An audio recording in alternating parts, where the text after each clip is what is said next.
सभी बच्चों को गुड इवनिंग। आज हम लोग 14 नंबर पे पहुंच चुके हैं ना। चलिए गुड इवनिंग सभी लोगों को। आइए बाबू देखिए आज का पहला क्वेश्चन। मैं चाहूंगा आप 20 सेकंड समय लो। ये क्वेश्चन 20 सेकंड पर्याप्त है बनाने के लिए। तो आप बिल्कुल 20 सेकंड का अच्छा से टाइम ले सकते हो और 20 सेकंड में हमें ये क्वेश्चन करके दिखा सकते हो। जो ही खुश रह बच्चा, खुश रह। जल्दी से करके दिखाइए, 20 सेकंड समय लीजिए, बहुत ही इजी क्वेश्चन है। Good evening Amit, Manish good evening.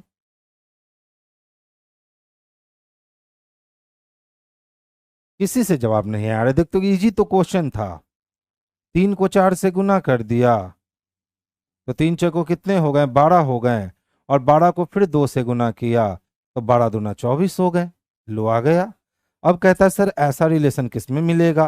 तो अगर हम 4 को 9 से गुना करते हैं तो 9 चौको कितने होंगे, 36 होंगे। और 36 को अगर 2 से गुना करें तो 36 दूना 72 होंगे।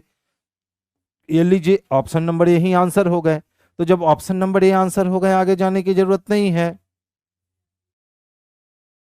बिल्कुल मनीष, एलपी का टेस्ट लेकिन किसान कोल्ड स्टोरेज में नहीं हो रहा है बाबू।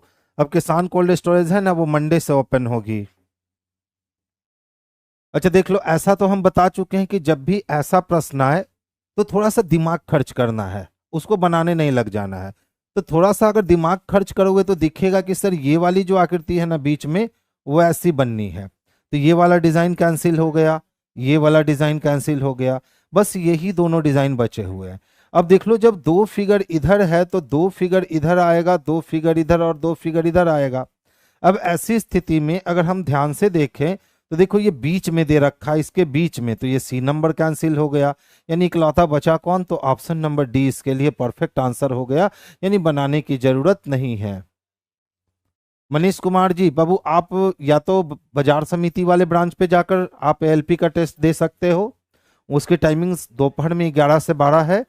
या तो शाम में आप आकर के यहाँ पे भिखना पहाड़ी मोड़ वाले ब्रांच पे आप टेस्ट दे सकते हो।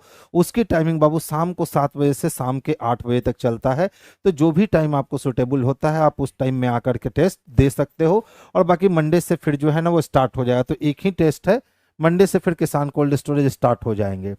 अच्छा देखो, ध्यान से समझने की कोशिश करना, कितना खूबसूरत क्वेश्चन है। कहता है दी गई श्रेणी के बीच सर्वश्रेष्ठ संबंध को दर्शाने वाले वेन आरेख का चयन कीजिए। अब हमारे पास वेन आरेख में क्या है, तो मगरमच्छ है, जलीय जंतु है और सरीसृप है। तो देख लो, जितना भी मगरमच्छ होगा वो तो जलीय जंतु आएगा और मगरमच्छ सरीसृप का भी हिस्सा होगा। यानी इसको हम ऐसे कर सकते हैं कि सर ये जलीय जंतु हुआ और जितने भी मगरमच्छ हुए वो जलीय जंतु हुए। और चूंकि मगरमच्छ सरीसृप है लेकिन सारे सरीसृप जलीय जंतु नहीं होते हैं, तो नहीं, पूरा मगरमच्छ को जलीय जंतु सरीसृप के अंदर काटना होगा। ये रहा सरीसृप। देख लो, तो ऐसा वेन कहीं दे रखा है, देख लो ऐसा वेन कहीं नहीं दे रखा है। इसका मतलब है कि अब इसमें ऑप्शन नंबर बी को छोड़कर आप किसी का भी चयन नहीं कर सकते हो। जबकि बैच ऐसा होना चाहिए था, ये इस तरीके से अगर बनाते ना तो ये इसके लिए परफेक्ट होता, क्योंकि कुछ मगरमच्छ सरीसृप नहीं होते हैं। सारे के सारे मगरमच्छ जो होंगे वो सरीसृप ही कहलाएंगे। और इसके अलावा और कोई व्यक्ति जा नहीं सकता है और कोई वेन इसमें जा नहीं सकता है। तो इसका परफेक्ट वेन जो बनता वो इस तरह से बनता। लेकिन इसकी कमी में हमें इसका चयन करना होगा, उसकी कमी में हमें बी नंबर का चयन करना होगा। बिल्कुल सही जवाब है। नेक्स्ट क्वेश्चंस की ओर मूव करते हैं। 30 second. Count the triangle. Triangle की संख्या काउंट करके दिखा दो जल्दी से। 30 सेकंड। आप कर सकते हो, मुझे यकीन है, और सही बना सकते हो। साइंस आर्ट्स का करंट अफेयर अभी बाकी है। कोई नहीं विशाल, हो जाएगा बच्चा, टेंशन नहीं लेना है। बनाइए तो इसको जल्दी से। कितने ट्रायंगल हैं इसमें, ध्यान से देखकर बताओ कितने ट्रायंगल हैं इसमें। ट्रायंगल में याद रखना, पहले किसको काउंट करें बाद में किसको काउंट करें ये मैटर करता है। किसको ग्रुप में काउंट करता है, किसको अकेले काउंट करना है, ये मैटर करता है। चंदन कुमार जी गुड इवनिंग बाबू। अभी तक किसी का जवाब नहीं आया जी, इतना टाइम लगाओगे। आसान सा तो क्वेश्चन है, देख लो, ध्यान से देखोगे। यह एक आयत दिख रहा है और इस आयत को हम लोगों ने एक्चुअल में कितने भागों में तोड़ रखा है, तो इस आयत को हम लोगों ने टोटल 6 भागों में तोड़ रखा है, यानी यहां से मुझे 12 ट्रायंगल मिल जाने हैं। इसी तरह ध्यान से देखो, यह एक वर्गाकार ही समझ लो, वर्ग पूरी तरह से तो नहीं है लेकिन वर्ग के आकार का ही है, और इसको भी उसने कितने भागों में तोड़ रखा है, तो इसको भी उसने 6 भागों में तोड़ रखा, 12 भागों में तोड़ रखा है। ठीक है, तो यहां से भी कितने मिलेंगे, तो 12 ट्रायंगल मिलेंगे। तो ऑलरेडी रेड वाले हिस्से से 12 ट्रायंगल मिल गए, इधर वाले हिस्से से 12 ट्रायंगल मिल गए, तो 12 12 कितने हो गए, 24। अब सवाल उठता है सर यहाँ 24 ट्रायंगल कैसे हो गए, तो देख लो, 1 2 ये पूरा 3, 3 3 6, 7 और 8, ये बड़ा वाला 9, ये बड़ा वाला 10, इधर से बड़ा वाला 11 और इधर से बड़ा वाला 12। तो इधर से 12 मिले तो इधर से भी सेम सिचुएशन मिलने हैं, 3 3 6 7 8, ये बड़ा वाला 9, ये बड़ा वाला 10, इधर से बड़ा वाला 11 और इधर से बड़ा वाला 12। तो अभी तक 12 12 24 तो मिल चुके हैं। किसी के आंसर 31 आ रहे हैं, किसी के आंसर 25 आ रहे हैं। अब देखो ध्यान से समझना, 24 ट्रायंगल आपने निकाला, क्या क्या आपने इस क्रम में इस वाले ट्रायंगल को काउंट किया, तो 24 से कितने हो गए, तो 25 हो गए सर। अच्छा, क्या आपने इस वाले ट्रायंगल को काउंट किया, तो 25 और 1 कितने हो गए, तो सर 26 हो गए। आपने इस बड़े वाले ट्रायंगल को काउंट किया, तो 26 और 1 कितने हो गए, तो सर ये 27 ट्रायंगल हो गए। अच्छा फिर से देखो, 27 के बाद अभी हम लोगों ने इस बड़े वाले को काउंट नहीं किया है, तो 27 के बाद ये रहा हमारा 28 नंबर का ट्रायंगल, और अगर हम इधर से एक बड़ा वाला लें तो 28 के बाद ये रहा 29 नंबर का ट्रायंगल। इसके अलावा आप ट्रायंगल ढूंढने जाओगे तो आपको ट्रायंगल नहीं मिलने वाले हैं। यानी इसमें टोटल ट्रायंगल की संख्या कितनी दे रखी है, तो इसमें टोटल ट्रायंगल की संख्या 29 दे रखी है। सौरभ का आंसर सही था, दीपक जी ने 25 पे ही रुक गए। चंदन एक्स्ट्रा गिन चुके हो आप बाबू, एक ही ट्रायंगल को 2 बार गिन चुके हो, तो सौरभ का आंसर जो था यही सही आंसर था। ट्रायंगल की संख्या कितनी आनी है, तो 29 आनी है। नेक्स्ट क्वेश्चंस की ओर मूव करता हूं, ध्यान से समझोगे। कहता है 7 व्यक्तियों के एक परिवार में बी ए का भाई है और सी का पुत्र है। तो बी भाई है, किसका भाई है, ए का, तो भाई और बहन पैरेलल लाइन पे। और की बात कर रहा है तो और दूर वाले के लिए यानी बी के लिए, तो बी जो है ना वो पुत्र है, किसका पुत्र है, तो सी का।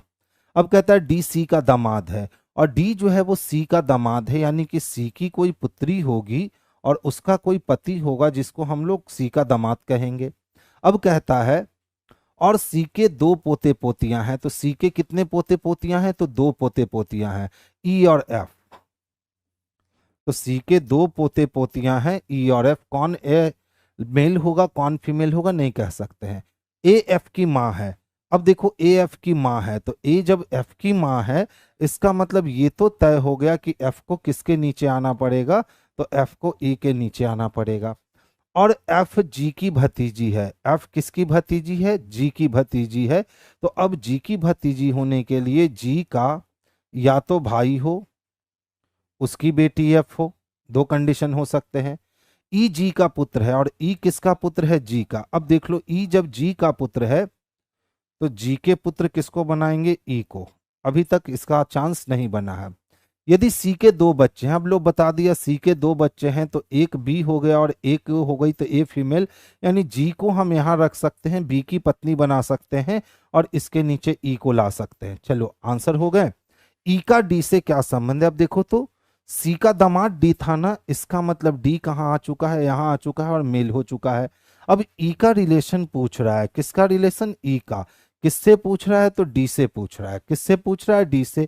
और आपको पता है कि ई डी का पुत्र है यानी लड़का है। अगर हम डी हैं तो यह मेरी पत्नी हो गई, और मेरे पत्नी का भाई साला हो गया, और साला के बेटा को सर बेटा यानी नेफ्यू कहेंगे। और नेफ्यू किस में दे रखा है, तो ऑप्शन नंबर डी में दे रखा है। तो आंसर हमारे लिए ऑप्शन नंबर डी जो है यही इसके लिए सबसे परफेक्ट और सबसे उचित आंसर है। तो हम लोग आंसर डी को करेंगे। ध्यान से समझोगे, इजी क्वेश्चन है, कॉन्सेप्ट बड़े इजी होते हैं कैलेंडर के। 15 मार्च 2022 को मंगलवार था, तो 15 मार्च 2020 को सप्ताह का कौन सा दिन होगा। 15 मार्च से 15 मार्च, चूंकि डेट और मंथ कॉमन है तो कोई मतलब रहा नहीं। अब कितने सालों का अंतर है, तो 2 सालों का अंतर है। ठीक है, हमें 2 साल कहाँ जाने हैं, आगे नहीं पीछे जाने हैं। हमें 2 साल कहाँ जाने हैं, पीछे जाने हैं। अच्छा, इस 2 साल में 20 लीप ईयर तो काउंटेबल नहीं होगा, क्योंकि जब हम पीछे से आ रहे होंगे तो 22 से 21, 21 से 20 पे आएंगे और 15 मार्च को ही रुक जाएंगे, तो लीप ईयर की संख्या 0 हो जाएगी। तो 2 साल का अंतर और लीप ईयर की संख्या 2 हो गई, यानी कि टोटल हमारे पास -2 ही करने होंगे। तो किस में -2 करने हैं, तो ट्यूसडे में 2 माइनस करने हैं।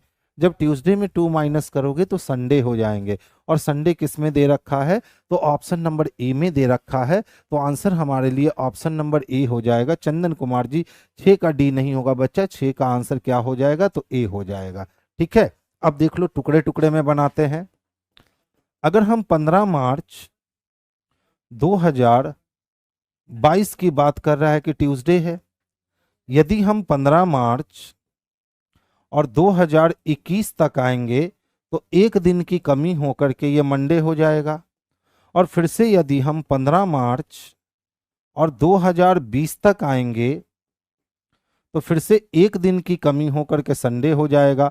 आप यहाँ 2 दिन की कमी नहीं कर सकते हो, क्योंकि आप कहाँ रुके हुए हो, तो 15 मार्च में रुके हुए हो। आपने 29 फरवरी से सामना नहीं किया है, जिसके कारण हमारा वो लीप ईयर के रूप में काउंट नहीं हो सकेगा। लीप ईयर के रूप में काउंट तब होता जब हम 29 फरवरी को क्रॉस कर जाते। और जब हम 21 से 20 में एंट्री लेंगे तो देख लो, तो 20 के किस महीने से मुलाकात होगी, तो दिसंबर से, नवंबर से, अक्टूबर से, सितंबर से, अगस्त से, मई से, जुलाई से, जून से, अप्रैल से, मार्च से, फरवरी से, जनवरी से, तब 20 खत्म होगा। आप पीछे से आते हुए कहाँ रुक गए हो, तो 15 मार्च को रुक गए हो। फरवरी को टच किया नहीं, तो फरवरी को टच किया नहीं तो एक ही दिन का अंतर ना आना है, तो अंतर मंडे से एक दिन पीछे आओगे तो संडे हो जाएगा। जिन बच्चों ने सैटरडे किया है, समझिए कैलेंडर का दर्द आपका यहीं पे है, आप लीप ईयर को प्रॉपर वे में काउंट नहीं कर पा रहे हो। तो इस चीज को एकदम समझने की कोशिश करोगे कि कोई भी लीप ईयर के रूप में तभी काउंटेबल होगा जब उसका 29 फरवरी उसके सपोर्ट में होगा। यहाँ 20 तक आने में 29 फरवरी सपोर्ट नहीं कर रखा था, हम पीछे ही रुक गए थे मार्च में, तो हम उसको लीप ईयर के रूप में काउंट नहीं कर सकते हैं। तो इस कंडीशन से हमारा आंसर एक दिन और पीछे जाएगा, तो मंडे से एक दिन पीछे जाएंगे तो आंसर संडे हो जाएगा। देख लो क्या कहता है, एक कथन और उसके बाद 2 धारणा 1 और 2 दी गई है। कथन में दी गई जानकारी को सत्य मानते हुए आप विचार करें और बताएं कि दी गई धारणा में कौन सी कथन निहित है। पहला कथन कहता है, निबंध लेखन एक कला है, यानी आप यदि निबंध लिख रहे हो तो वो एक प्रकार का कला है। एक अच्छा निबंध लिखने में सक्षम होने के लिए विषय की समझ के साथ साथ भाषा पर पकड़ भी होनी चाहिए। यानी निबंध लेखन सबसे पहले तो बताया कि सर एक कला है, और अगर आप अच्छा निबंध लिखना चाहते हो तो 2 चीज पे आपकी कमांड होनी चाहिए। पहला क्या, तो विषय की समझ आपको होनी चाहिए, और दूसरा क्या, तो भाषा की पकड़ होनी चाहिए। अब पहला कहता है, विषय पर पूर्ण निपुणता के बिना निबंध नहीं लिखा जा सकता। तो देखिए, विषय पे समझ चाहिए, निपुण होना नहीं होना वो डजेंट मैटर है। अगर विषय की समझ है कि हम किस विषय पर निबंध लिख रहे हैं तो हम निबंध लिख सकते हैं, लेकिन यहाँ कह रहा विषय पर पूर्ण निपुणता के बिना निबंध नहीं लिखा जा सकता, तो ये अजम्पशन नहीं जाएगा, क्योंकि बस ऊपर कही गई है विषय की समझ होनी चाहिए, आप लिख लोगे। भाषा पर अच्छी पकड़ वाला कोई भी व्यक्ति अच्छा निबंध लिख सकता है। अच्छा बताओ, क्या सिर्फ भाषा पे अच्छी पकड़ होने से निबंध लिखाएगा? जिस विषय पे निबंध लिखना है उस विषय के बारे में समझ नहीं होगा तब भी हम निबंध नहीं लिख पाएंगे। यानी ना तो एक अनुसरण करता है और ना ही 2 अनुसरण करता है। तो देख लो ऐसा किस में कह रखा है, तो ऐसा एक में कह रखा है, यानी ए जो नंबर है यही इसके लिए पर्याप्त है। तो आंसर क्या हो जाएगा 7 का, तो ए नंबर हो जाएगा। नेक्स्ट देखोगे, कहता है ऐसे अक्षरों की कुल संख्या ज्ञात कीजिए, यानी ऐसे लेटरों की कुल संख्या ज्ञात कीजिए जिनके ठीक बाद एक सम संख्या यानी इवन डिजिट हो। ठीक है, और ठीक पहले एक प्रतीक यानी सिंबल आता हो। सिंबल के बाद मुझे लेटर चाहिए, उसके बाद इवन डिजिट चाहिए। देखो सिंबल के बाद लेटर तो मिला लेकिन इवन डिजिट नहीं मिले, कैंसिल। सिंबल के बाद लेटर तो मिला लेकिन इवन डिजिट नहीं मिले, कैंसिल। सिंबल के बाद लेटर नहीं है, कैंसिल। सिंबल के बाद लेटर और उसके बाद इवन डिजिट मिल रहा है, एक मिल गया। सिंबल के बाद लेटर मिला लेकिन इवन डिजिट नहीं मिला, कैंसिल। सिंबल के बाद लेटर नहीं मिला, कैंसिल। सिंबल के बाद लेटर नहीं मिला, कैंसिल। सिंबल के बाद लेटर मिला लेकिन इवन डिजिट नहीं मिला, कैंसिल। सिंबल के बाद लेटर मिला लेकिन इवन डिजिट नहीं मिला, सिंबल के बाद लेटर नहीं मिला। सिंबल के बाद लेटर मिला लेकिन इवन डिजिट नहीं मिला, सिंबल के बाद लेटर मिले उसके बाद इवन डिजिट मिले। यानी ऑलरेडी हम लोगों ने ऐसा कितना पेयर इकट्ठा कर रखा है, तो 2 पेयर इकट्ठा कर रखा है, जो ऑप्शन नंबर ए में स्पष्टता देखने को मिल रहा है। तो आंसर हम लोग किसको लगाने वाले हैं, तो ऑप्शन नंबर ए को लगाने वाले हैं। Chandan Kumar B, Golu Kumar B, B कहां से लाओगे बाबू बताओ ना। देखो स्पष्ट रूप से देखो, इतनी छोटी छोटी गलती करोगे। ये सिंबल है, सिंबल के बाद लेटर चाहिए है, लेटर के बाद इवन डिजिट चाहिए। यहां 9 कैसा है, ऑड डिजिट, ये तो खत्म हुआ। सिंबल मिला स्टार, सिंबल के बाद लेटर चाहिए है लेकिन उसके बाद इवन डिजिट चाहिए, नहीं है, कैंसिल। सिंबल के बाद लेटर ही नहीं है, कैंसिल। सिंबल के बाद लेटर है उसके बाद इवन डिजिट है, एक मिल गए। सिंबल के बाद लेटर है लेकिन इवन डिजिट नहीं है, कैंसिल। सिंबल के बाद लेटर ही नहीं है, कैंसिल। सिंबल के बाद लेटर नहीं है, कैंसिल। सिंबल के बाद लेटर है लेकिन इवन डिजिट 3 नहीं है, कैंसिल। सिंबल के बाद लेटर है लेकिन इवन डिजिट नहीं, कैंसिल। सिंबल के बाद लेटर नहीं, कैंसिल।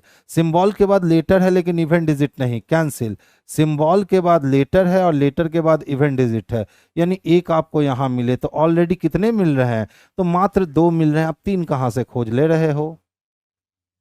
इवन डिजिट कहां बोल रहा है, देखिए यहां बोल रहा है ऐसे अक्षर की कुल संख्या ज्ञात कीजिए जिसके ठीक बाद एक संख्या, अच्छा ठीक बाद एक संख्या और ठीक पहले एक प्रतीक हो। ठीक बाद एक संख्या और ठीक पहले एक प्रतीक हो, ऐसे लेटर की तलाश कीजिए, ऐसे सिंबल की जिसके ठीक बाद एक संख्या और उसके पहले क्या हो, प्रतीक हो। तो देख लो, प्रतीक लेटर डिजिट, प्रतीक लेटर डिजिट, प्रतीक लेटर डिजिट, प्रतीक लेटर डिजिट, प्रतीक लेटर डिजिट, प्रतीक लेटर डिजिट, प्रतीक लेटर डिजिट। नेक्स्ट वन, इसको भरकर दिखाओ जल्दी से, 20 सेकेंड काफी है इसको भरने के लिए। आपको पता है क्या करना है, बहुत आसानी से हम लोग इसको भर सकते हैं। तो 20 सेकेंड काफी है, जल्दी से भरकर दिखाओ।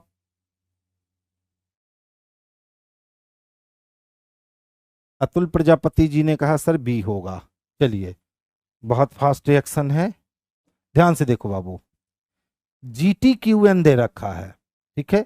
अगर हम यहां T रख दें तो GTQN के बाद D दिखता है, यहां भी GTQN के बाद D रख सकते हैं।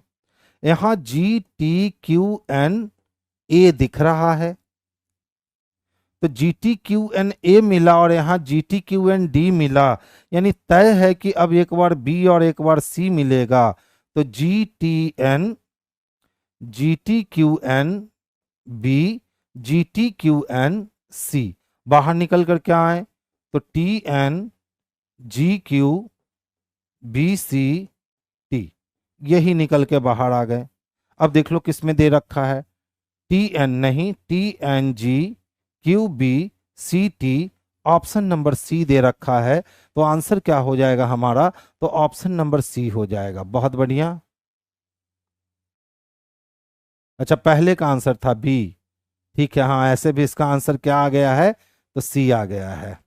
नेक्स्ट वन देखोगे, देखिए ये क्वेश्चन तो बस राह चलते हुए भी अगर कोई बोला तो अब आप बना सकते हो।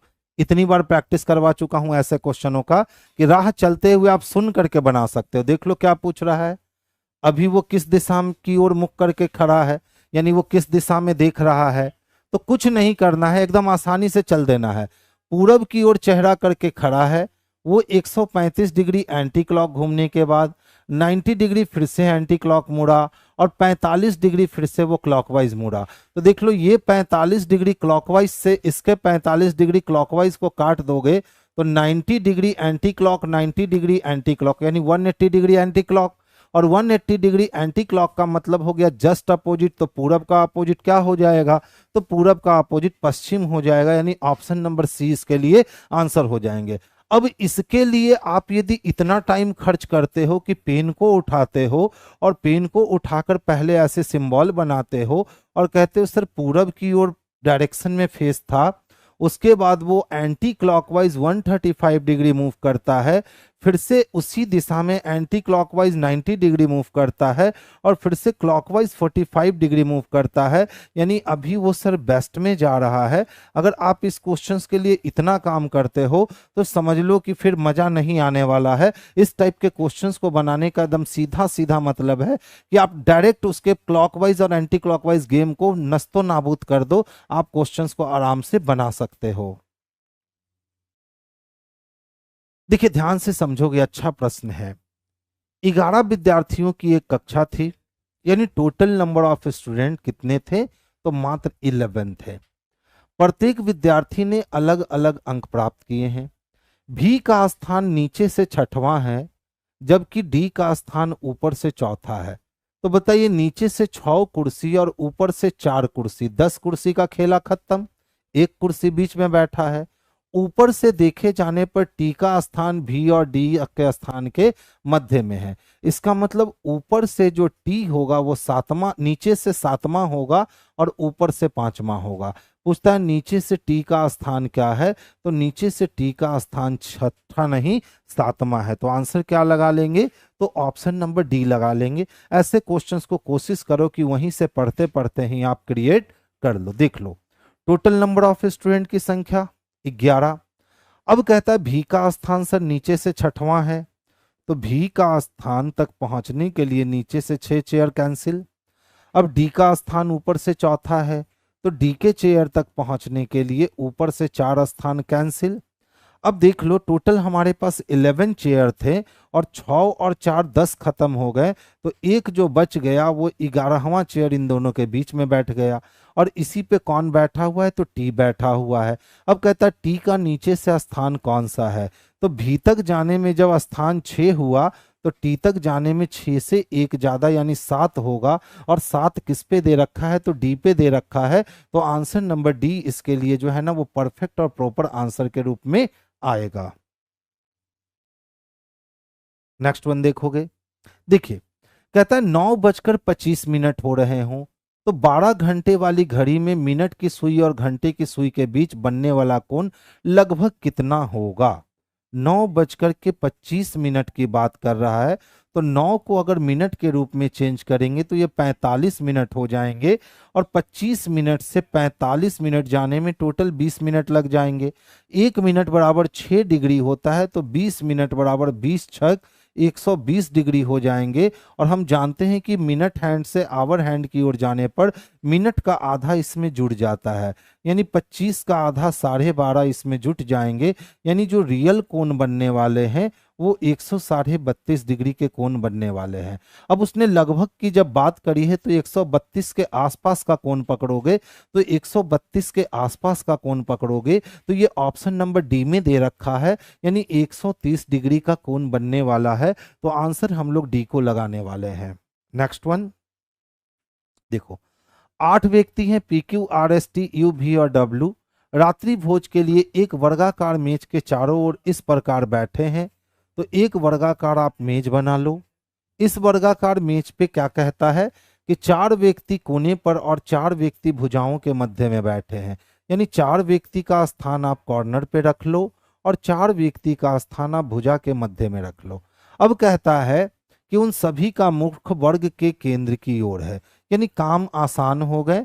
एंटी क्लॉक चलने पे राइट मूव करेंगे और क्लॉकवाइज चलने पे लेफ्ट मूव करेंगे।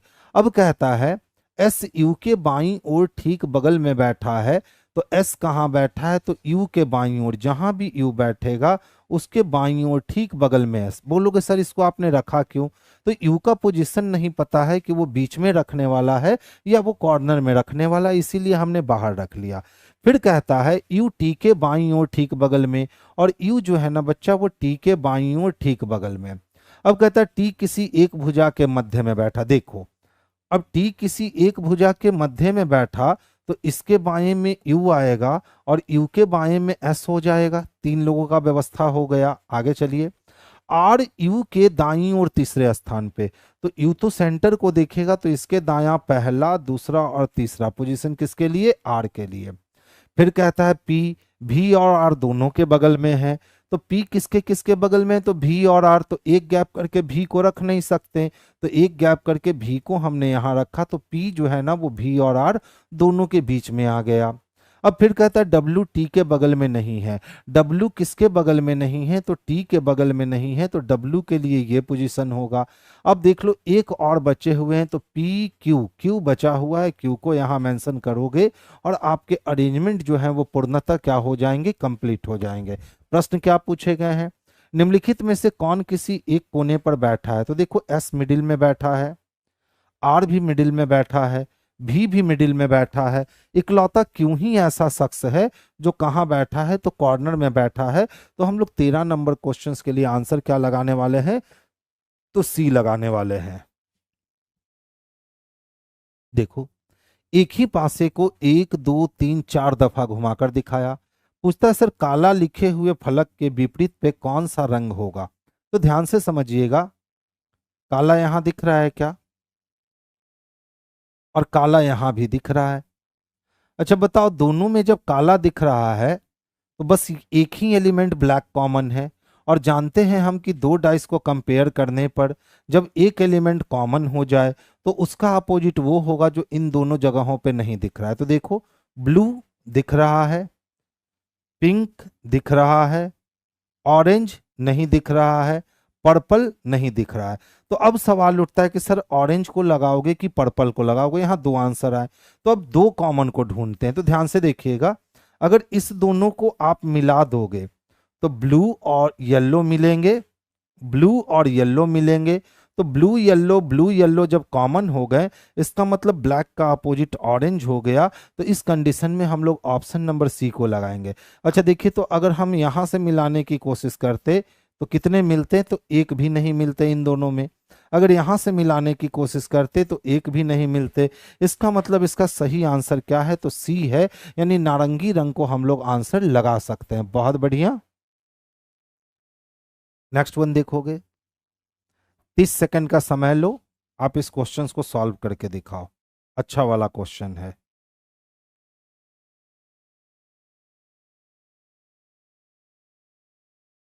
तीस सेकंड जल्दी से बनाकर दिखाओ।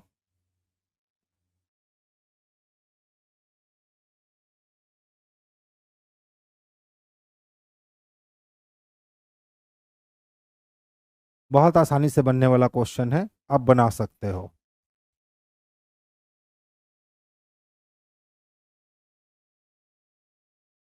चंदन का आंसर आया डी, रंजन का आंसर आ गया डी। चलिए देखिए, ध्यान से समझिएगा। देखो बाबू कुछ नहीं किया है, थोड़ा सा अगर पेशेंस रख के सोचे, 14 8 को जोड़ दिया तो 14 8 जोड़ने पर कितने मिल गए? तो 22 मिल गए। इसी तरह से 10 और 12 को भी जोड़ दिया तो 10 और 12 को जोड़ने पर भी 22 मिल गए। सेम तरीका देखो, 12 और 14 को एक साथ जोड़ेगा तो 12 12 24 और 2 26 मिल जाएंगे। इसी तरह से 8 और 18 को जोड़ देने पर एक साथ कितने मिल जाएंगे? तो 26 मिल जाएंगे। सेम प्रोसेस अगर हम आगे चलते हुए अप्लाई करते हैं तो देख लो यहाँ कितने मिल रहे हैं। तो 16 प्लस 8 जोड़ दिया तो 16 8 24 चाहिए, यानी इस वाले को जोड़ने पर मुझे 24 चाहिए। तो 4 को क्या दें कि 24 हो जाएगा? तो 4 को अगर हम 20 दे देना तो 24 हो जाएगा, यानी ऑप्शन नंबर डी इसके लिए सबसे पर्याप्त आंसर है। रवीश कुमार सी, नहीं बाबू 10 लगाओगे तो आंसर नहीं आने वाला है। कितना आंसर लगाना होगा? तो डी नंबर ऑप्शन लगाओगे ना रवीश तो आंसर आ जाएगा। तो आंसर कितने हो गए? तो 20 हो गए। ये तो अच्छा वाला क्वेश्चन है, जिनको स्क्वायर क्यूब याद है ना वो क्वेश्चन को बहुत इजीली हैंडल कर लोगे। देखो अगर 125 की बात करें तो क्या 5 का क्यूब करके हम एक रख लें? इसी तरह से 217 की बात करें तो 6 का क्यूब करके 1 रख ले, और इसी तरह से 344 की बात करें तो 7 का क्यूब करके 1 रख ले। तो हर बार क्या हो रहा है, 5 का क्यूब प्लस 1, 6 का क्यूब प्लस 1, 7 का क्यूब प्लस 1, तो अगला टर्म जो है वो 8 का क्यूब प्लस 1। 8 का क्यूब करेंगे तो 512 आएगा, और प्लस 1 कर देंगे तो 513 हो जाएंगे। यानी हमें ऐसा ऑप्शन ढूंढना है जिसमें हमें 5, 13 दिखते हैं, यानी 513 दिखते हैं। 513 किस में दिख रहा है, तो ऑप्शन नंबर सी में दिख रहा है। तो आंसर हमारे लिए ऑप्शन नंबर सी जो है ना, यही इसके लिए बेस्ट आंसर है। अब देखो, जिनको स्क्वायर क्यूब नहीं याद होगा ना, उनके लिए क्वेश्चन थोड़ा सा संघर्ष भरा हो जाएगा, क्योंकि जब वो अंतर निकालेंगे तो अंतर निकाल करके अंतर का अंतर निकालना होगा, तब ये क्वेश्चन सॉल्व हो पाएगा। और अगर आपको स्क्वायर क्यूब याद है तो फिर आपके लिए गेम जो है वो बेहद ही आसान है। नेक्स्ट वन देखोगे, देखिए कहता है 5 एथलीट हैं, कौन कौन है, तो दीपक है, असलम, राजू, सोनी और मोनू ने एक दौड़ में भाग लिया। जोनी ने राजू से पहले दौड़ पूरी की। तो कोई जोनी है जिसने दौड़ तो पूरी की, लेकिन किससे पहले दौड़ पूरी की, तो राजू से पहले दौड़ पूरी की, लेकिन वो मोनू से पीछे है। अब ये जोनी जो है ना, वो किससे पीछे है, तो मोनू से पीछे है। कहता है असलम ने दीपक से पहले दौड़ पूरी की, लेकिन वो राजू से पीछे है। तो असलम किससे पीछे है, तो असलम राजू से पीछे है, लेकिन असलम किससे आगे है, तो असलम दीपक से आगे है। अब कहता है इसमें सर बताओ कौन तीसरे नंबर पे आएगा। तो तीसरे नंबर की, या चाहे नीचे से चले चाहे ऊपर से चले, तीसरे नंबर पे राजू को ही आना पड़ेगा। और राजू हमारा किस में दे रखा है, तो ऑप्शन नंबर बी में दे रखा है। तो आंसर हम लोग किसको बनाएंगे, तो ऑप्शन नंबर बी को बनाएंगे। नेक्स्ट वन, ये बनाकर दिखा दो, 20 सेकंड लगने चाहिए, 20 सेकंड 25 सेकंड में अगर आपसे ये क्वेश्चन सॉर्ट आउट हो जा रहे हैं, इसका मतलब है कि फिर आपकी प्रैक्टिस इस तरह का मैथमेटिकल रीजनिंग में फिलर में अच्छी चल रही है। धीरज कुमार जी 14 नंबर फिर से बताना है, ठीक है बाबू, पेशेंस रख लो, पेशेंस रख लो धीरज, 14 नंबर मैं बता दूंगा, जल्दी से देखिए।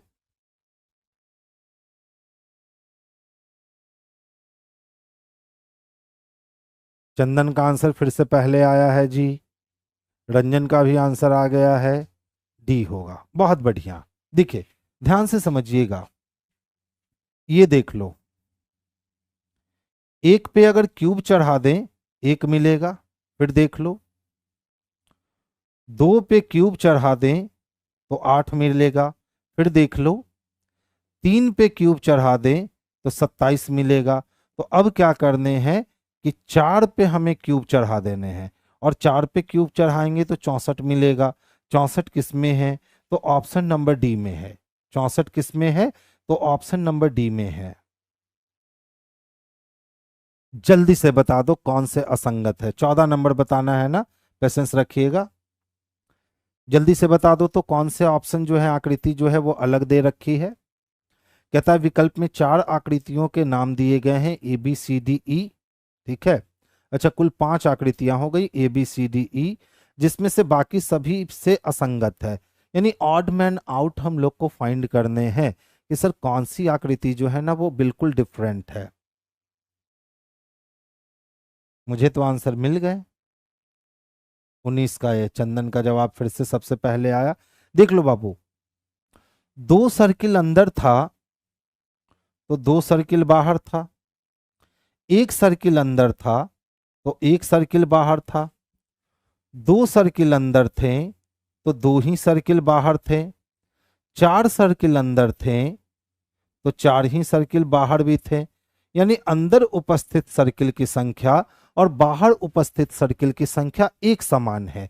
लेकिन अगर पहले वाले हिस्से में देखें तो देख लो, अंदर उपस्थित सर्किल की संख्या 3 है, लेकिन बाहर उपस्थित सर्किल की संख्या बाबू 4 है।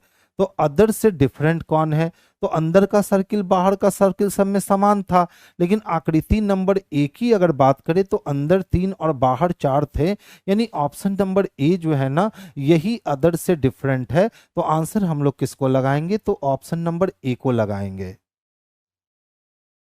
देखिए ध्यान से, अच्छा वाला प्रश्न है, एकदम इजी बनने वाला प्रश्न है। इसका अपोजिट ये है ना, स्टार का अपोजिट एरो, यहाँ एरो और स्टार एक साथ दे रखा है, संभव नहीं है। एरो और स्टार एक साथ दे रखा है, संभव नहीं है। अब यहाँ देखो एरो के साथ सर्किल दे रखा है, जबकि हमारे ओपन वाले फिगर में सर्किल कहीं था ही नहीं, तो इसके नाते ये भी गलत हो गए। तो इकलौता कौन बच गया? तो ऑप्शन नंबर बी बच गया, यानी ऑप्शन नंबर बी को ही हम आंसर बना लेंगे। अपना भी गेस क्वेश्चन दें। अब सारे बच्चे रेडी हो जाएंगे तो हम अपना गेस क्वेश्चन देना स्टार्ट करेंगे, लेकिन हाँ पहले बता दूं वो टफ हो रहेगा, ठीक है? वो इससे ज्यादा टफ रहेगा। ये तो शायद आसानी से आपसे बन भी जाते हैं, लेकिन मैं जो गेस क्वेश्चंस करूंगा उसमें हो सकता है कि 25-30 क्वेश्चन में से 4-5 क्वेश्चंस आपसे बने ही ना, आप कितना भी कोशिश कर लो। तो अगर सब लोग हामी भरते हो तो मैं बिल्कुल आपको गेस क्वेश्चन देना जो है ना वो स्टार्ट कर दूंगा। 14 नंबर फिर से मुझे बताना है, याद रखोगे, ठीक है? एक बच्चे को प्रॉब्लम हुई है। बाएं से दाएं क्रम में लिखी हुई अंग्रेजी वर्णमाला में यदि पहले और तीसरे को, दूसरे और चौथे को स्थान परस्पर बदल दिया जाए तो इस क्रम में आगे भी जारी रखा जाए तो बाएं से 13वां अक्षर कौन होगा? तो देखो तो एक को 3 से बदला, एक को किससे बदला? 3 से। तो 5 को बदलोगे 7 से, फिर 9 को बदलोगे 11 से, फिर 13 को बदलोगे 15 से। अगर 13 को 15 से बदलोगे तो आंसर कितने होंगे? तो आंसर ओ होंगे। सब लोग एग्री हो? दूं बिल्कुल? चलिए तो फिर मंडे से मैं 10 क्वेश्चन यहां से लेता हूं, 10 से 15 क्वेश्चन प्रीवियस रखता हूं, और 10 से 15 क्वेश्चन जो है मैं अपना गेस क्वेश्चन रखता हूं। क्लियर है सबको? 10 से 15 क्वेश्चन मेरे गेस रहेंगे और 10 से 15 क्वेश्चन प्रीवियस के रहेंगे। यही काम पर डे किया करूंगा, उसमें पजल बहुत अच्छे अच्छे देखने को मिलेंगे, ठीक है? चलिए देखिए ध्यान से। हाँ, अब कहता है सर बाएं क्रम में, तो अंग्रेजी वर्णमाला को तो आप जानते हो, ए से लेकर जेड तक होते हैं। अगर मैं ए से लेकर जेड तक को लिखता हूं पहले, A B C D E F G H I J K L M N O P Q R S T U V W X Y और जेड।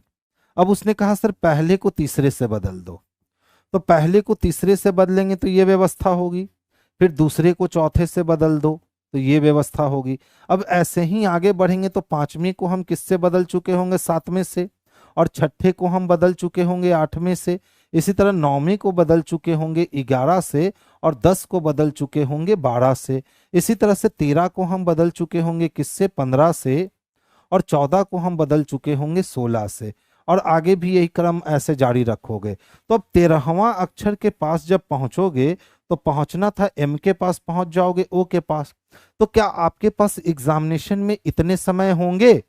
इतने समय नहीं होंगे आपके पास एग्जामिनेशन में कि आप ABCD को पहले ऐसे लिखोगे, लिख करके इसको चेंज करोगे, और चेंज करने के बाद आप अपना आंसर दोगे। तो करना क्या है? क्वेश्चंस के नेचर को समझना है, क्वेश्चंस के प्रारूप को समझना है।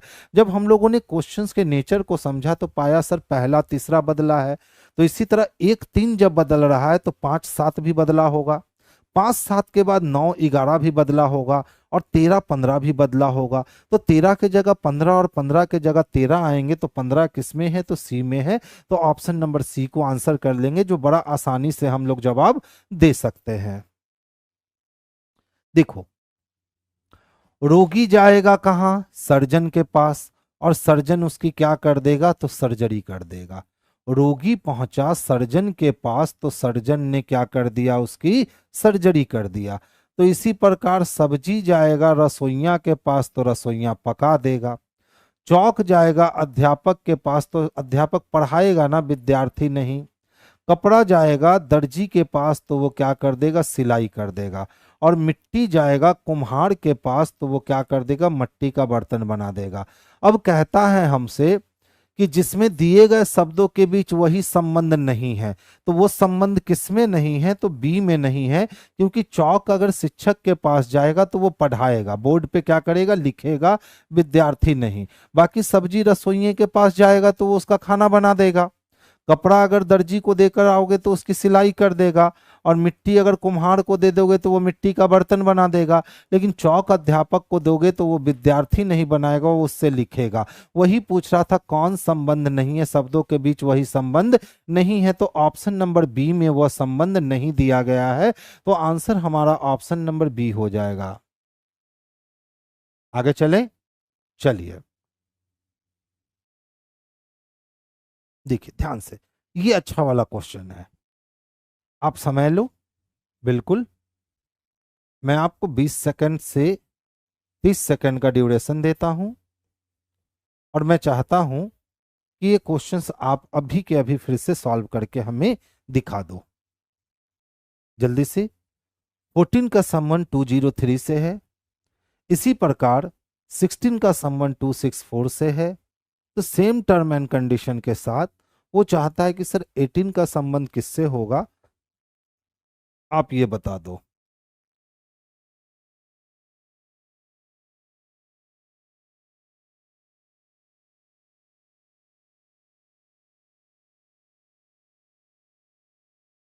अच्छा, आप क्वेश्चन में नहीं को नहीं पढ़े थे, कोई नहीं, कभी कभी हमसे भी छूट जाता है, लेकिन ये गलती एग्जाम में नहीं होनी चाहिए। 23 के लिए आंसर सी आ रहे हैं, यानी 333 आ रहे हैं ना। कॉन्सेप्ट पता चल गया सब लोगों को। देखिए बड़ा इजी कॉन्सेप्ट है। अगर हम 14 की बात करें तो 14 का स्क्वायर अगर लें तो 196 होगा, और 14 का आधा कितना होता है, 7 होता है। 196 में अगर 7 जोड़ दें तो 203 हो जाएंगे। इसी तरह से 16 की बात करें तो 16 का स्क्वायर कितना होता है, तो 256 होता है, और 16 का आधा 8 होता है, तो हमने इसमें 8 जोड़ रखा। तो 8 छः कितने हो गए, 14, 5 1 6, ये 264 आ गए। इसी तरह से अगर हम 18 का स्क्वायर लेते हैं तो 18 का स्क्वायर कितना होगा, तो 324 होगा, और 18 का आधा हमने 9 जोड़ दिया, तो 324 में 9 जोड़ा तो 333 आंसर मिल गए। यानी ऑप्शन नंबर सी सही में सही है। तो आंसर किसको करने वाले हैं, तो ऑप्शन नंबर सी को ही हम अपना परफेक्ट आंसर बनाने वाले हैं। देख लो ये अच्छा क्वेश्चन है, ठीक है। अब देखो ये पूरा का पूरा जो प्रश्न था ना, ये पूरा का पूरा प्रश्न वर्ड मीनिंग का खेल था। अगर आपको रिलोकेट, शिफ्ट, माइग्रेट, स्टे, इसकी मीनिंग आपको समझ में आती है, इसकी शाब्दिक हिंदी मीनिंग समझ में आती है, या आप ये समझते हो कि ये वर्ड कौन सा है, तो आप इसमें डिफरेंट ढूंढ लोगे। कहता है निम्नलिखित 5 में से 4 एक निश्चित ढंग से समान हैं और एक समूह बनाते हैं, इनमें से कौन उस समूह में शामिल नहीं है। Transfer, stay, migrate, shift, relocate. तो देख लो इसमें स्टे जो है ना वो अदर से डिफरेंट है। अब पूछोगे सर क्यों, तो मैं इसकी हिंदी मीनिंग बता रहा हूं, आप समझ लोगे खुद। देखिए ट्रांसफर जब किसी चीज का करेंगे तो हम एक स्थान से उसके दूसरे स्थान तक ले जाएंगे, यानी स्थान परिवर्तन होगा, ठीक है। 1,31,112 जी, एक बार नाम बोल दिया कीजिए, ठीक है बच्चा, नाम बोल दिया करेंगे। ये गजब गजब लॉजिक है। तो देखिए ट्रांसफर जब किसी एक वस्तु को या एक व्यक्ति को दूसरे व्यक्ति से दूसरे जगह करेंगे तो ऑलरेडी हम लोगों ने उसके स्थान को बदल दिया। माइग्रेट का मतलब भी यही होता है, एक स्टेट को छोड़कर आप दूसरे स्टेट का सफर करते हो, यानी अपना स्थान एक स्थान से दूसरे स्थान पे ले जाते हो। शिफ्ट का मतलब भी वही हुआ कि आपके स्थान में परिवर्तन हो रहे हैं। रीलोकेट कर देने का मतलब वही हुआ कि आपने अपना स्थान क्या कर लिया है, परिवर्तित कर लिया है। लेकिन स्टे का मतलब होता है स्थिर होना, ठीक है। तो सारे में मूवमेंट थे, ट्रांसफर, माइग्रेट, शिफ्ट और रिलोकेट में मूवमेंट थे, लेकिन यहाँ पे स्टे में मूवमेंट नहीं थे। इसीलिए आंसर हमारा स्टे जो होगा ना वो अदर से डिफरेंट होगा मेरे भाई, यानी ऑप्शन नंबर सी इसके लिए सबसे पर्याप्त और सबसे सुटेबल आंसर बनने वाला है। 25 नंबर, ये बेहतरीन क्वेश्चन है। अगर थोड़ी सी सावधानी हटी कि दुर्घटना घटी तो ध्यान से समझोगे। 21 जून 2027 के 5:47 से हमें 22 जून 2028 के 5:39 पे जाने हैं। तो सबसे पहला हम काम क्या करेंगे ना कि 21 जून से 21 जून और क्या है 2027 से, ठीक है, हम 21 जून और 2028 को जाएंगे। कब जाएंगे? तो 5:47 पे पहुंच जाएंगे, यानी पूरा का पूरा 1 साल हम पूरा कवर करेंगे। तो जब यहाँ 1 साल पूरे के पूरे कवर करोगे तो 28 तो एक लीप ईयर है, और जून तक जाने में आपके 29 फरवरी जुड़ जाएंगे, यानी आप ऑलरेडी 366 दिन का सफर तय कर चुके हो। अब ध्यान से समझोगे, अगर हम 22 तारीख को 5:47 पर पहुंचते तो 367 दिन हो जाते। क्लियर है? आप क्या हो जाता? 367 दिन हो जाते। लेकिन हम यहाँ पे पहुंच कितने बजे रहे हैं? तो देख लो, यहाँ 5:39 पे ही पहुंच जा रहे हैं, यानी 5:47 से 5:39 पे ही पहुंच गए हैं। तो 17 में से अगर 9 जाएंगे तो 8 बचेगा, यानी कि टोटल 23 घंटा। टोटल कितना? तो 23 घंटा और 8 मिनट कम। 23 घंटा 8 मिनट हम कह सकते हैं। 23 घंटा 8 मिनट हम कह सकते हैं।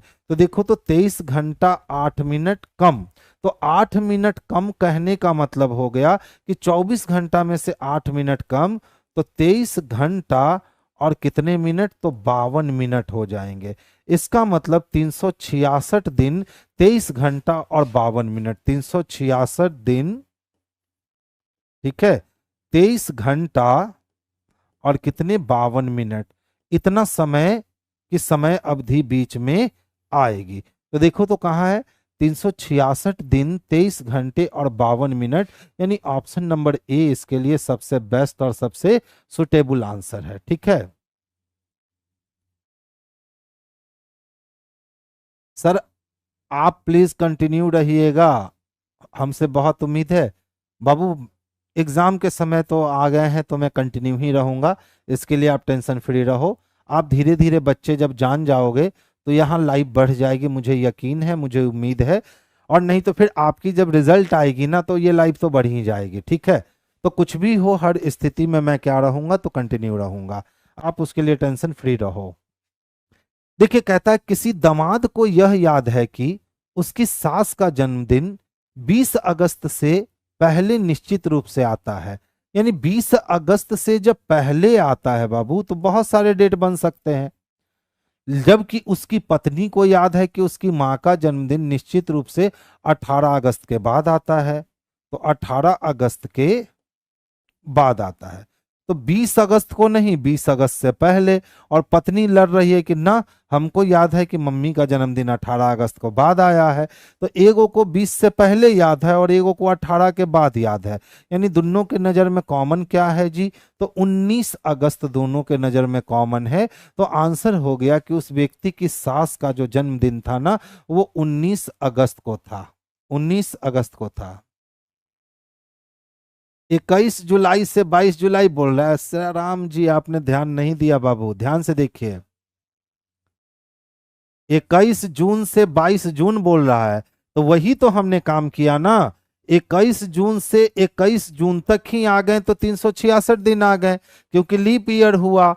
और फिर से यहां अगर हम 22 जून तक जाते, और 22 जून तक अगर हम 2028 में जाते और 5:47 तक जाते, तो ऑलरेडी बाबू हम 24 घंटा जाते।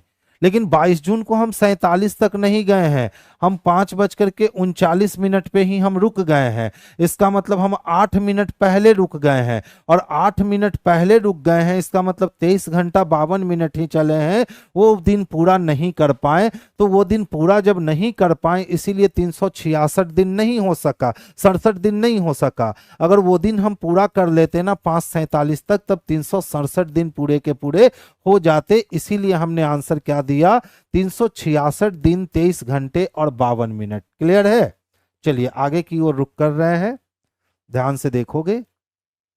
देखो, ध्यान से देखोगे, बड़ा अच्छा क्वेश्चन है। एस को बाबू किससे मिलवाना है? ई से। तो एस से ई तक का सफर तय करने हैं हमें। एस से ई तक का सफर तय करने हैं हमें। और एस से हम पहले कहां जाएंगे? एन तक। ये रोज रोज इनइक्वालिटी में आप लोग एक साइन छोड़ कैसे दे रहे हैं जी? यहां भी देखिए, एन और ए के बीच में साइन छूटा हुआ है।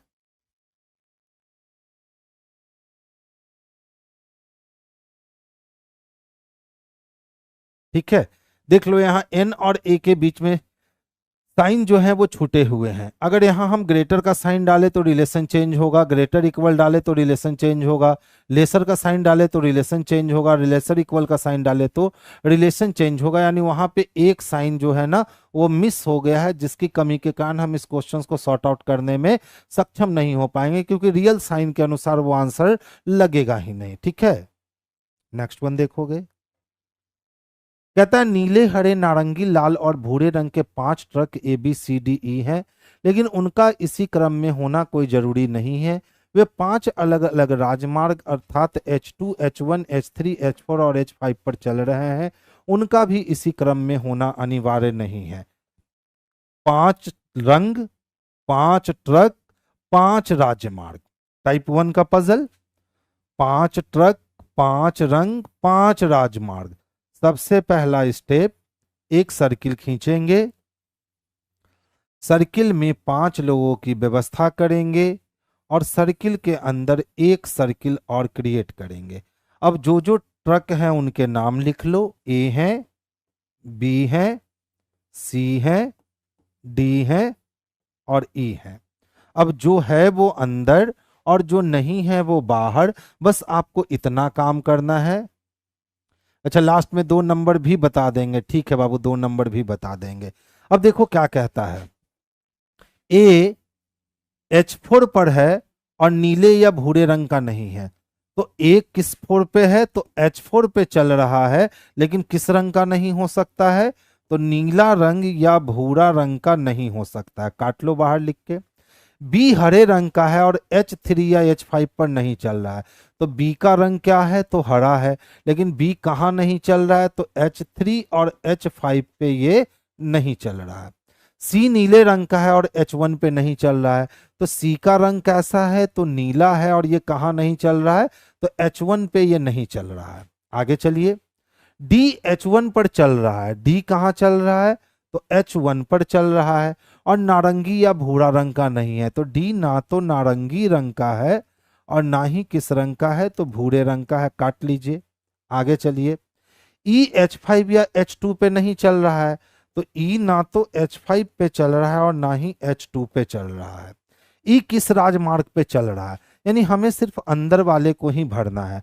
तो ध्यान से समझोगे, देखो H5 पे E भी नहीं चल रहे हैं और H5 पे B भी नहीं चल रहे हैं, तो जब E और B H5 पे चलेगा नहीं और D और A ने अपना बतला रखा है कि किस हाईवे पे चलेंगे, यानी H5 को जो है वो C पे जाना होगा। अब देख लो, H3 B पे नहीं जा रहा है, तो H3 इसके साथ नहीं है B के साथ, तो H3 किसके साथ होगा, E के साथ।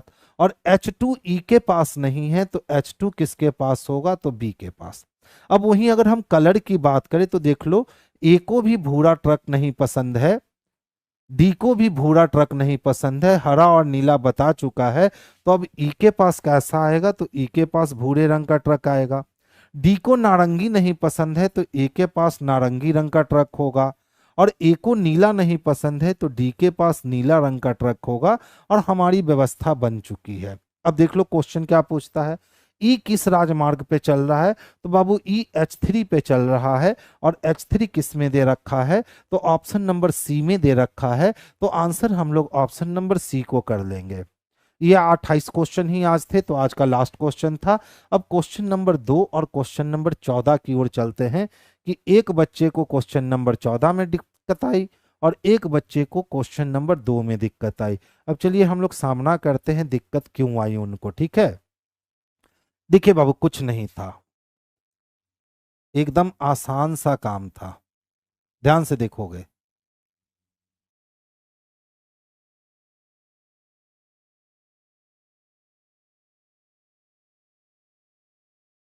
ठीक है, 14 + 8 किया, तो 8 4 कितने हो गए, 22 हो गए क्या। इसी तरह से देख लो, 10 + 12 किया, तो 10 + 12 भी कितने हो गए, तो 22 हो गए। पहला बॉक्स क्लियर। दूसरे बॉक्स की बात करें, देखो 12 + 14 किया, 26 हो गए क्या? इसी तरह से देखो, 18 + 8 किया, 26 हो गए, यानी दूसरा बॉक्स भी क्लियर हो गया। फिर से देखो, 10 + 6 किया, तो 10 + 6 कितने हो गए? 16 हो गए। अच्छा फिर से देखो, 2 + 14 किया, तो 14 और 2 कितने हो गए? 16। यानी रेड वाले फर्स्ट और थर्ड का जो योगफल है वो सेकंड और फोर्थ वाले के योगफल के इक्विवेलेंट हो जा रहा है। अगर सेम काम हम, अच्छा ये 15 है, कोई नहीं, बता दिए तो फिर से समझ लो, तो किसके साथ करेंगे? तो 8 और 16 के साथ करेंगे। तो 8 और 16 कितने हो जाएंगे? तो 24। तो इसी तरह से हमारे पास क्या है? तो 4 दे रखा है, तो 4 + x = कितने आने चाहिए? 24 आने चाहिए। यानी x बराबर अगर बात करें तो कितने हो जाएंगे? तो 24 - 4 हो जाएंगे, यानी 20 हो जाएंगे। Option number D. 14 नंबर में क्या था? कुछ नहीं है बच्चा, देख ले, ध्यान से समझोगे। देखिए, एक ही पासे को कितनी बार दिखाए गए हैं? तो एक ही पासे को 4 बार दिखाए गए हैं। एक ही पासे को कितनी बार? तो 4 बार। अब याद है ना कि जब एक से अधिक बार पासे को बताया जाए तो इस सिचुएशन में क्या होता है कि इस सिचुएशन में जब दो एलिमेंट जहां कॉमन होंगे हम पहले वहां से अपना रिलेशन बनाते हैं, और जहां एक एलिमेंट कॉमन होंगे वहां से रिलेशन नहीं बनाते हैं। तो सबसे पहले पूछा गया कि सर बता दो कि ब्लैक के अपोजिट में क्या होगा। तो जब हम ढूंढने गए तो ब्लैक यहां था और ब्लैक हमारा यहां था।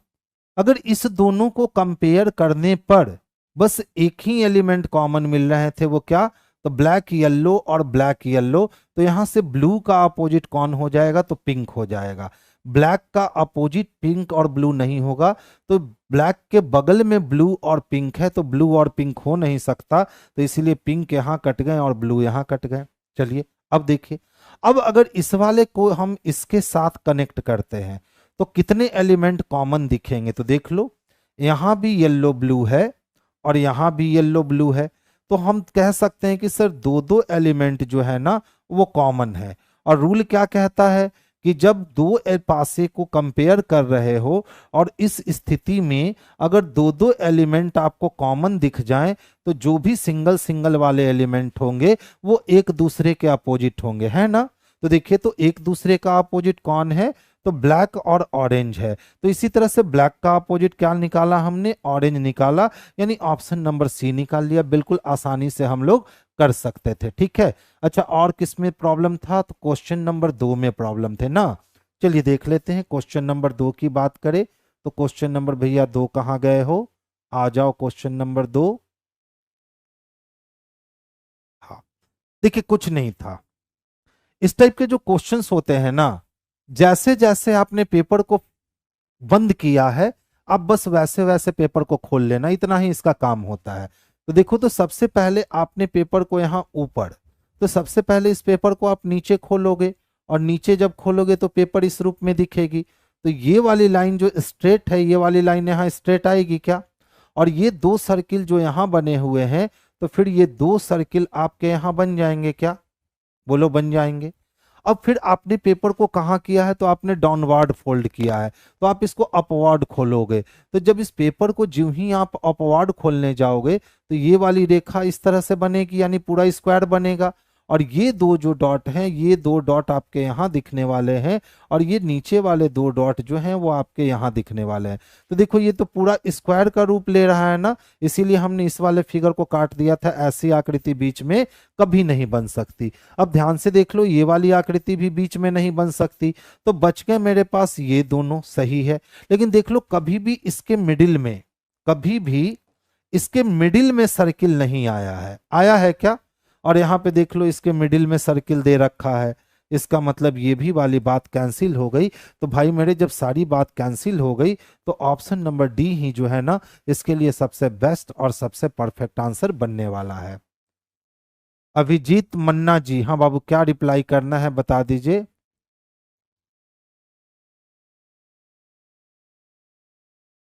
ट्रेंडिंग और एक्सपेक्टेड क्वेश्चन लेकर आए बाबू। देखिए, अभी जितना क्वेश्चन दे रहा हूं ना पिछले 12 क्लासेस से, आज 14 नंबर था ना, 12 क्लासेस से बिल्कुल आपके प्रीवियस पेपर ही जा रहे हैं।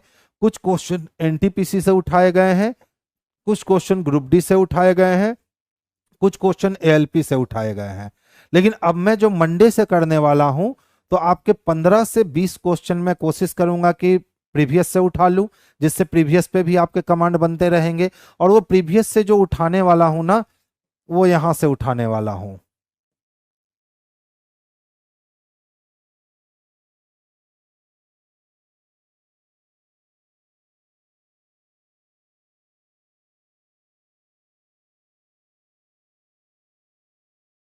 जो हमारे प्लेटफॉर्म की रुक्मणी पब्लिकेशन की बुक है ना, उस रुक्मणी पब्लिकेशन की बुक से 3250 वाली रीजनिंग की बुक है, आप देखे होंगे। मैं 15 से 20 क्वेश्चन उसी बुक से उठाने वाला हूं, ठीक है। और बाकी 10 क्वेश्चन जो है ना, वो मेरे गेस क्वेश्चंस होंगे। तो 8-10 क्वेश्चन पर डे आप गेस क्वेश्चन करोगे। वो गेस क्वेश्चन आपको सिर्फ रेलवे में हेल्प नहीं करेगा, वो गेस क्वेश्चन कॉन्सेप्चुअल होगा, ठीक है, जिससे आप कॉन्सेप्ट को कब्जे में करोगे। और एक बार जब कॉन्सेप्ट कब्जे में हो गई तो फर्क ही नहीं पड़ता है कि मेरे बच्चे रेलवे का एग्जाम दे रहे हैं कि एसएससी का दे रहे हैं, कि आप बीपीएससी लगाने जा रहे हो, कि आप सीसेट लगाने जा रहे हो, कि बैंक लगाने जा रहे हो, कोई फर्क नहीं पड़ता है।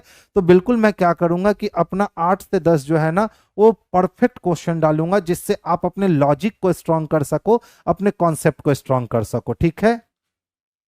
बिल्कुल बाबू, अपना क्वेश्चन डालेंगे मंडे से। मंडे से पक्का प्रॉमिस रहा, मंडे से 10 से 8 क्वेश्चन मेरे रहेंगे, और बाकी आपके जो क्वेश्चन है वो यहां से रहेंगे, ठीक है।